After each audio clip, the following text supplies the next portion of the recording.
Oh, that's right. Larry Elder is still here. You see him on the stage. He came out here just around 10 o'clock, spoke, and he is still here. He's been shaking hands with everyone, taking pictures, signing autographs.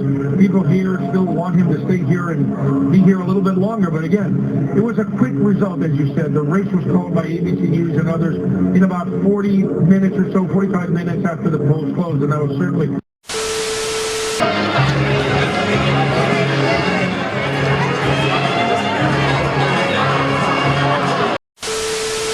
We can point at all the problems that is happening in California and saying like, hey, you guys didn't want a recall, right? So why aren't y'all folks, why aren't the Democrats fixing the problems, right? You guys wanted this, you guys don't want a recall, but you guys are not fixing the problems that we were saying about it. Like, alright, so getting into it, alright, so first and foremost, I guess we can start off with, obviously we didn't get the outcome that a lot of us, those on the right, wanted, right?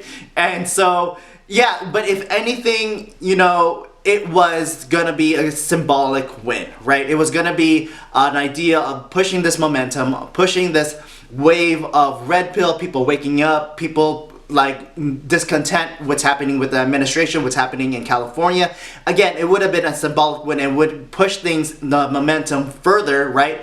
However, I guess we can also look at it that, you know, even if this was going to be the case, it was only going to be 12, 13 months, right? With Larry Elder going into it, right? So he could still do executive orders with like school choice and mask mandates or lack thereof, right? And so there could have been there could still have been some progress made, but being that it wasn't, it is what it is. And on top of that, you know, he was fighting a large like uphill battle, right, with the machine that's already in place with the Democratic Party, and especially with like mainstream media not giving coverage. And even if they were doing coverage, they were like messing up the stories, like the whole gorilla mask situation where they had to retract the information, which of course no one watches the retraction. You know, so there was a lot of things going to fighting the situation. Now, knowing what I know, especially having my friend inside the campaign, you know, without hurting no one's feelings, without giving any specifics, just talking about in general, you know, again, keeping as broad as possible. But one example that I think is fair, and maybe you have seen other people talk about this, but you know, Larry Elder only did like 4 times in NorCal, right? So splitting your time in half, and a lot of people who were like not liking Newsom was in NorCal, in the San Francisco, Sacramento area. So you already splitting the time and devoting your time only focusing on SoCal was not a good strategy, right? And so there's that. And then again, you know, even if Larry Elder was actually got the position and the recall was a success, you know, the team wasn't gonna be as effective as I would have thought, you know, because a lot of the good talent is taken out. They all fled out of Texas and DC and all this stuff. And so really you're looking at a team that was really made in the last 2 months. So you're not getting the best talent and you're really kind of like scrambling. So point being, again, being as general as possible, that this affected, even if Larry Elder got into place, this team wouldn't be as capable, if not effective, as possible, right? And so in a way that's kind of good, just because, you know, this could have hurt the movement altogether. Again, so a plus side in all of this is that we can possibly gain more momentum without having this recall, because we're going to go straight into the 22 election and then obviously the 24 general election. So the momentum could still be there. We can point at all the problems that is happening in California and saying like, hey, you guys didn't want a recall, right? So why aren't y'all folks, why aren't the Democrats fixing the problems, right? You guys wanted this, you guys don't want a recall, but you guys are not fixing the problems that we were saying about it, like school choice, mandates, businesses, homelessness, environmental with all the fires and everything, and fire management. And so like y'all not taking care of it. You guys don't want the recall, but you guys are not taking care of it. So what is it? Like, do you want to do something improvement? Because the people that you voted for aren't doing the improvements, right? It's like You want a renovation of the house, but the guy that you are asking to renovate don't even come. Like, what the hell do you want? And he's charging you for the time he's not there. So it does not make sense, right? So really, again, like, as much as this could have been a symbolic win and a great momentum to the rest of California and to the rest of the nation in regards to right-wing politics, if not just the walk away movement, red pill, people who are de-enfranchised, liberals, and then obviously libertarians, and all this stuff who are just really tired of the woke left, right? And so it would have been great, right? But you still play the cards that you dealt with, and you know, it is what it is, and you just keep on moving forward. And that's kind of like what Larry Elder was saying in the end of his speech and everything, you know, like he lost the battle, but there's still the war to fight, you know. That's a good sentiment to have, but more so over, and I guess this is one of my biggest takeaways with that, is that a lot of us end up leaving that room with smiles. We weren't defeated. Like, we understood that this was a possibility, right? And so we had to keep on moving forward and everything. And I think that's a good mentality. Not just like the whole like just not empty platitudes, but knowing that a lot of Californians still want to save California, right? I have known people leaving California, but I have hung out with a friend also this past week. Like, yo, both of us grew up here and pretty much want to stay there, right? And, you know, even me living in Las Vegas, I'm still a California voter, right? And so I'm doing my part and everything. And so there's still things to learn and move forward, right? And like I said, it could have been worse, right? If all the things that I know that's on the inside, like I said, it probably wouldn't have been as effective as it should have been, and it would just hurt the movement. And so, luckily, we can just point at Newsom, we can point at the Democratic Party and see their failures, and maybe we can red pill more people, even now more so. Let's say he got it, right? Now there's going to be more people to fight against Newsom, like to be activated in the 22 elections, right? For the left to be reactivated, right? So now maybe this is also a good thing in the sense that they'll take a back seat and have, you know, like there was no recall, like California's blue and it'll stay blue, and maybe they'll just be comfortable and underestimate the people who did not come out to vote. So again, there's silver linings in it, and so again, I'll just leave this video with everything that happened over there. And so yeah, all right, cool, peace.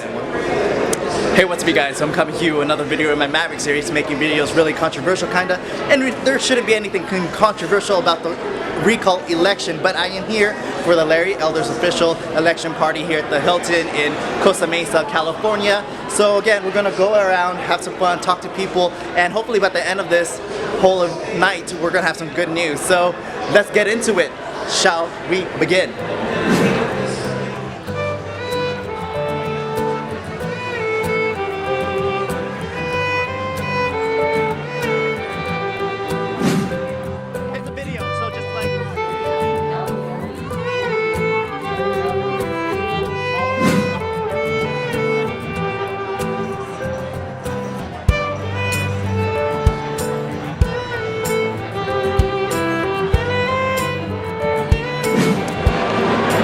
So an hour in, we're here. We're getting word from some of the inside of the staff and everything that the recall has been said a no. So I feel like a kilo obviously, and during 2016, and this is gonna be not so fun anymore. So we'll see if that is wrong, but we'll just stick it out and lived on the Titanic. It just sucks, right? And so obviously we were all excited, and so this would have been meaningful for so many people here in California. But you know what? Things happen, and hopefully people will wake up and get red pilled when they see things don't change and when they have the way they want it. And so we'll see if all of the inside knowledge pans out, and we'll see if I'm wrong. Hopefully I'm wrong.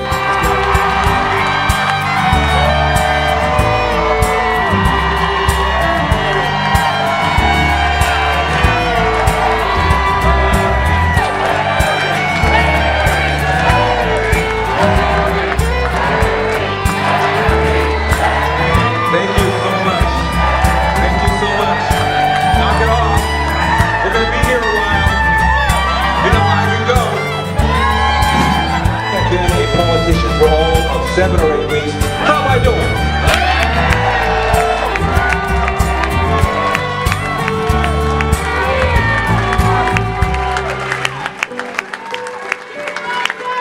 They are now listening in ways they never listened before. They're now hearing us in ways they never heard us before. They're now going to work our problems the way they've never done before. I'm not somebody like my opponent who was born on third base and thought he hit a triple.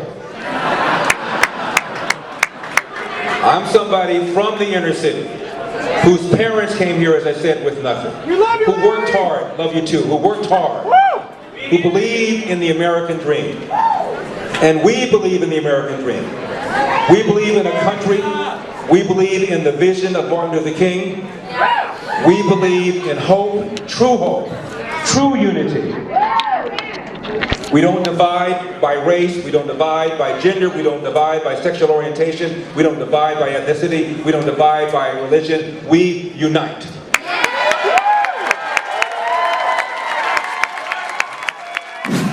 So much. And I must tell you, I have been overwhelmed by the support. Men, women coming up to me, crying, saying that for the first time, you've now given me hope that things can turn around. Now, tomorrow I'm going to be asked by all the members of the media, what are you going to do next? What happens after this? Christian, thank you for your love. What happens after all of this? As a former radio host, let me just say this. Stay tuned.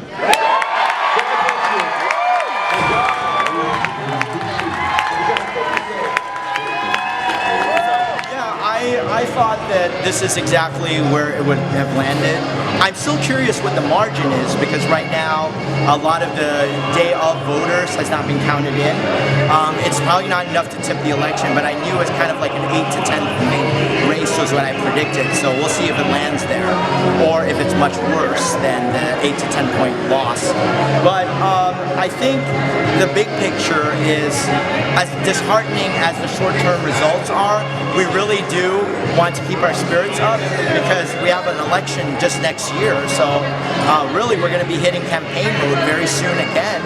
And I think it remains that the priority is to wake up independents and Democrats. Gloria Romero spoke very well today about that and said, you know, we really got to wake up Democrats to electing new leadership to solve our problems. But even on the Democrat side, that you know, school choice is a huge issue, and I'm going to be the official proponent for one of the ballot initiatives next year on school choice, and having our taxpayer dollars go to the choice of the parents and the taxpayer versus default public school and being slave to your zip code. So I'm pretty sure Larry's going to help me with that, and also people like Gloria can come on board, and we want to create that coalition of post-partisans, people that are not necessarily Republicans or Democrats or independents even, just people that want common sense solutions. So I'm excited about the future of the movement, and this recall election allowed so many groups to come together and work together. So awesome. I'm excited. Cool.